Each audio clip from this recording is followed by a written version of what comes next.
Hello friend, welcome back my YouTube channel Roshni की पाठशाला। तो आज के इस वीडियो में हम देखेंगे 23 सितंबर 2023 के टॉप करंट अफेयर के क्वेश्चन आंसर। पहला क्वेश्चन है, हाल ही में विश्व गैंडा दिवस कब मनाया गया है? तो 22 सितंबर को मनाया गया है विश्व गैंडा दिवस। स्पष्टीकरण हम देख लेते हैं। विश्व गैंडा दिवस प्रति वर्ष 22 सितंबर को मनाया जाता है। यह दिन गैंडों की सभी 5 मौजूदा प्रजातियों जैसे black rhino, white rhino, greater एक सिंगा वाले राइनो, सुमात्रा राइनो और जावन राइनो की रक्षा करने की आवश्यकता के बारे में जागरूकता बढ़ाने के लिए मनाया जाता है। इसका प्राथमिक लक्ष्य जो है दुनिया भर में गैंडा प्रजातियों के सामने आने वाले महत्वपूर्ण चुनौतियों के बारे में जागरूकता बढ़ाना है।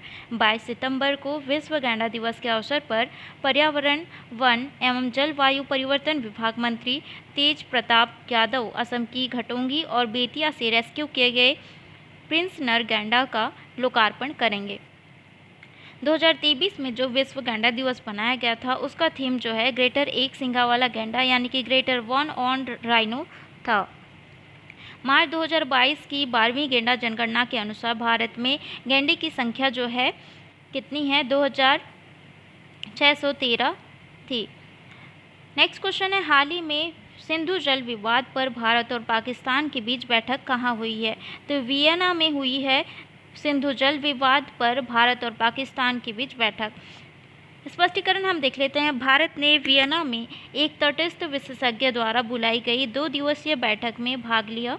यह बैठक जम्मू कश्मीर के किशनगंगा और रतले पनबिजली परियोजना पर भारत और पाकिस्तान के बीच बैठक जो है विवाद के समाधान के उद्देश्य से कार्यवाही का हिस्सा थी। सिंधु नदी जो है, जिसको अंग्रेजी में इंडस रिवर कहा जाता है, एशिया की सबसे लंबी नदियों में से एक है। ये जो है पाकिस्तान, भारत और चीन से के माध्यम से है बहती है। तो सिंधु नदी के बारे में हम जान लेते हैं। सिंधु नदी जो है तिब्बत के मानसरोवर झील के पास से बोखरचू हिमनद से जो है निकलती है और भारत में दमचोक नामक स्थान से भारत में एंटर करती है और लेह लद्दाख से होते हुए जम्मू कश्मीर से होते हुए जो है वो पाकिस्तान में एंटर करती है। तो इसमें जो है दाएं साइड से मिलने वाली पहली जो सहायक नदी है वो श्योक नदी है, ठीक है। उसके बाद जो है 5 सहायक नदियाँ मिलती हैं भारत से। कौन कौन से? झेलम, चिनाब, रावी, सतलज और व्यास। तो और सतलज नदी जो है, सतलज नदी भी जो है तिब्बत से निकलती है मानसरोवर झील के पास से राकसताल नामक झील से, ठीक है। तो राकसताल नामक झील से निकलती है सतलज नदी और उसके बाद जो है सिपकिल्ला दर्रा नामक स्थान से भारत में एंटर करती है। उसके बाद व्यास नदी और सतलज नदी एक दूसरे से मिलते हैं। कहाँ पर? उस स्थान का नाम है हरिके। उसके बाद दोनों नदियाँ मिलके जो है पाकिस्तान में एंटर करती है। उसके बाद 5 नदियाँ मिलके कौन कौन से? झेलम, चिनाब, रावी, सतलज, व्यास, ये 5 नदियाँ मिलकर सतलज यानी कि सिंधु नदी में मिठानकोट के पास आकर मिलती हैं और सिंधु नदी अंत में कराची के पास से अरब सागर में जाकर गिर जाती है। इससे बहुत सारे क्वेश्चन पूछे जाते हैं एग्ज़ाम में। तो एग्ज़ाम में पूछे गए क्वेश्चन हम डिस्कस करते हैं। भारत और पाकिस्तान के बीच सिंधु जल समझौता कब हुआ था? तो सिंधु जल समझौता जो है भारत और पाकिस्तान के बीच 1960 में हुआ था। सिंधु नदी में कौन सी सभ्यता है? तो सिंधु नदी में हड़प्पा सभ्यता है। सिंधु नदी की कुल लंबाई कितनी है? तो 3180 किलोमीटर है। सिंधु नदी में सबसे बड़ी सहायक नदी कौन सी है? तो चिनाब नदी है सिंधु नदी की सबसे बड़ी सहायक नदी। चिनाब जो है सिंधु नदी की सबसे बड़ी सहायक नदी है। यह 2 धाराओं चंद्रा और भागा से बनी हुई है, जो हिमाचल प्रदेश के केलांग के पास तांडी में शामिल हो जाती है। इसलिए यह चंद्रभग्गा के नाम से भी जानी जाती है। पाकिस्तान में प्रवेश करने से पहले जो है यह नदी 1180 किलोमीटर के लिए बहती है। तो सिंधु नदी की कौन कौन सी 5 सहायक नदियां हैं? तो झेलम नदी, चिनाब, रावी, व्यास और सतलज है। इसका जो है ट्रिक भी है, जैसे हर बार एग्ज़ाम में पूछा जाता है, तो इसको ऐसे ही आप याद कर सकते हैं, झेची रावस, ठीक है। तो झे से झेलम, ची से चिनाब और रावस से रावी, व्यास और सतलज। नेक्स्ट हम देख लेते हैं हाल ही में किस राज्य सरकार ने सरकारी अवस्था यानी कि स्वास्थ्य सुविधाओं में नवजात शिशुओं के लिए तत्काल जन्म पंजीकरण शुरू किया है।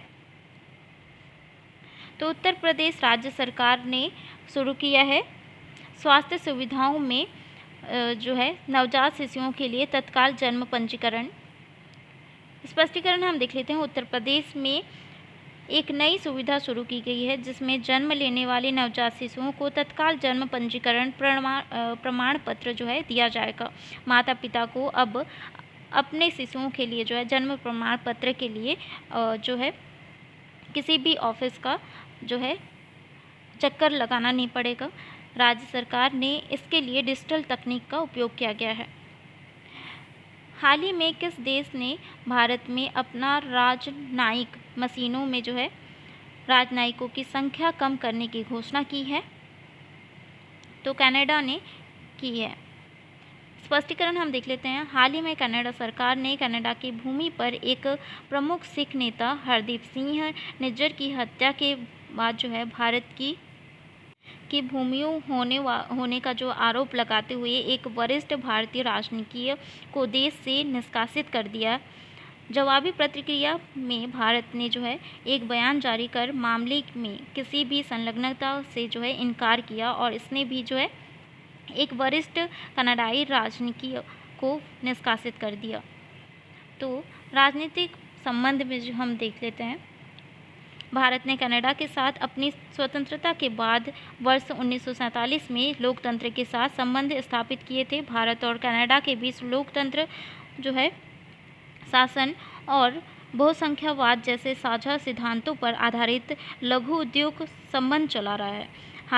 हाल के जो है समय में भारत और कनाडा के बीच द्विपक्षीय व्यापार प्रति वर्ष $6 बिलियन का था और कनाडा में भारतीय निवेश का मूल्य $4 बिलियन से अधिक था। इन्वेस्ट इंडिया के अनुसार जो है अप्रैल 2000 से मार्च 2023 तक लगभग $3,306 मिलियन के कुल निवेश के साथ कनाडा भारत में 18वां सबसे बड़ा विदेशी निवेशक है। 600 से अधिक कनाडाई कंपनियां भारत में उपस्थित रखती हैं और 1000 से अधिक कनाडाई कंपनियां भारतीय बाजार में सक्रिय रूप से कारोबार कर रही हैं। नेक्स्ट हम देख लेते हैं हाल ही में कहाँ दुनिया का सबसे पुराना देवदार के पेड़ मिलने का दावा किया गया है? तो जम्मू कश्मीर में जो है देवदार का पेड़ मिलने का दावा किया गया है। जम्मू कश्मीर के डोडा ज़िले में 54 फुट तनी और 35 फुट व्यास वाला देवदार का पेड़ मिला है। इसे जो है वुड ऑफ गॉड्स भी कहा जाता है। जल्द ही जो है इस पेड़ की उम्र का पता लगाने के लिए भारतीय सर्वेक्षण विभाग को कहा गया है। ये कोशिश भी कर रही है कि इस पेड़ के कारण चांतीबाला को विरासत स्थल घोषित किया जाना चाहिए। हाल ही में अगस्त 2023 के ICC player of the month कौन बने हैं? तो बाबर आजम और आर्लिन केली उपयुक्त दोनों बने हैं प्लेयर ऑफ द मंथ। अंतर्राष्ट्रीय क्रिकेट परिषद ICC ने अगस्त 2023 के लिए ICC player of the month नामित किए गए हैं। आयरलैंड की अर्लिन केली और पाकिस्तान के कप्तान बाबर आजम को अगस्त 2023 के लिए जो है अंतर्राष्ट्रीय क्रिकेट परिषद ICC के महीने में सर्वश्रेष्ठ खिलाड़ी के रूप में सम्मानित किया गया है। अंतर्राष्ट्रीय क्रिकेट परिषद ICC का मुख्यालय जो है दुबई, संयुक्त अरब अमीरात में है। वर्तमान में ICC के अध्यक्ष जो हैं ग्रेगर बार्केल जी हैं। हाल ही में किसे प्रतिष्ठित नॉर्मन बोरलॉग फील्ड अवार्ड प्रदान किया गया है? तो स्वाति नायक को प्रदान किया गया है प्रतिष्ठित नॉर्मन बोरलॉग फील्ड अवार्ड।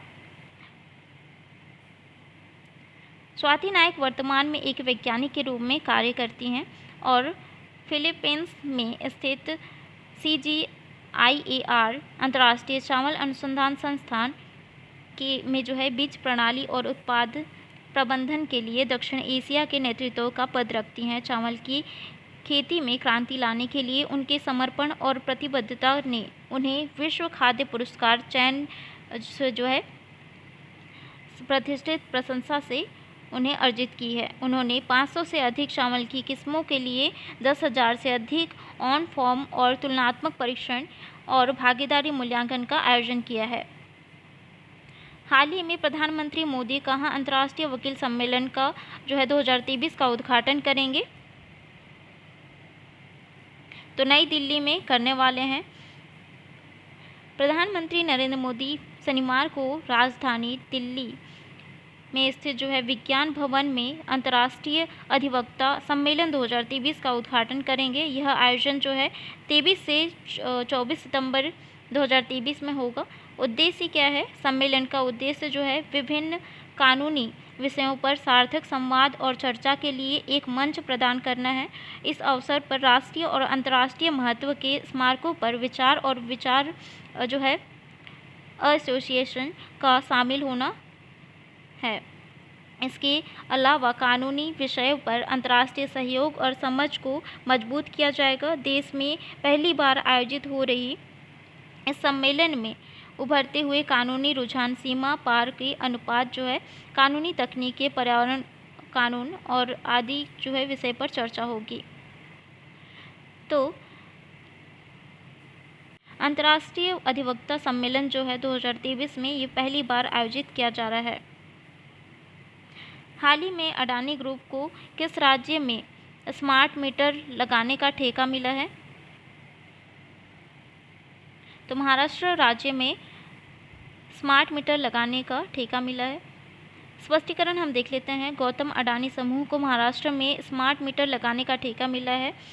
तो उसे 13,888 करोड़ रुपए के स्मार्ट मीटर लगाने के 2 ठेके सार्वजनिक क्षेत्र की बिजली वितरण कंपनी से मिले हैं।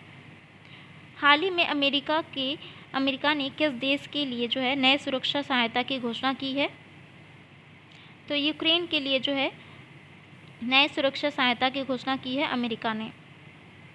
अमेरिका विदेशी मंत्री एंटनी ब्लिंकन ने यूक्रेन के लिए एक नए सैन्य सहायता पैकेज की घोषणा की है। हाल ही में किस राज्य के राज्यपाल ने कला क्रांति मिशन के लोगो का अनावरण किया है?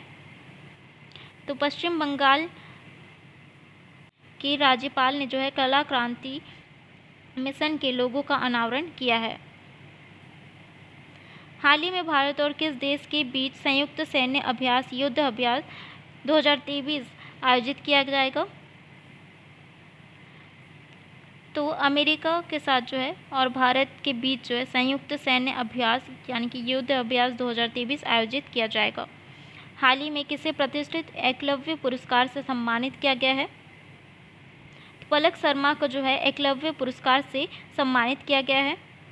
एकलव्य पुरस्कार की शुरुआत 1994 में किया गया था। 19 वर्ष या उससे कम आयु के खिलाड़ियों को सम्मानित किया जाता है एकलव्य पुरस्कार से। एकलव्य पुरस्कार के लिए 1 लाख रुपए दिए जाते हैं। हाल ही में नदी उत्सव का 4था संस्करण कहाँ शुरू हुआ है? तो नदी उत्सव का 4था संस्करण दिल्ली में शुरू हुआ है। चौथे नदी उत्सव का आयोजन 22-24 सितंबर 2023 तक इंदिरा गांधी राष्ट्रीय कला केंद्र दिल्ली के राष्ट्रीय सांस्कृतिक मानचित्रण मिशन द्वारा किया जा रहा है। हाल ही में कौन सा राज्य ई कैबिनेट वाला देश का 4था राज्य बना है? तो राज्य भारत का 4था राज्य ई कैबिनेट वाला त्रिपुरा बना है। ई कैबिनेट क्या होता है? इलेक्ट्रॉनिक और ऑनलाइन मोड में कैबिनेट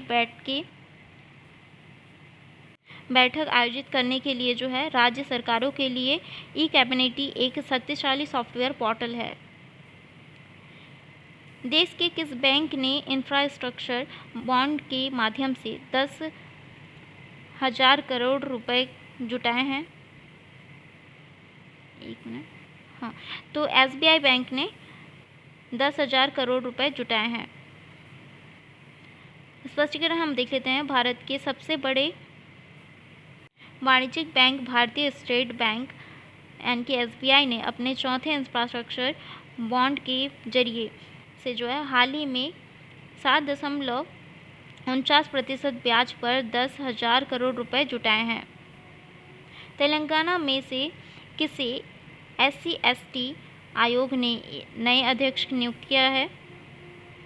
तो बंकी वैकेंटिया को नियुक्त किया गया है SC/ST आयोग के नए अध्यक्ष।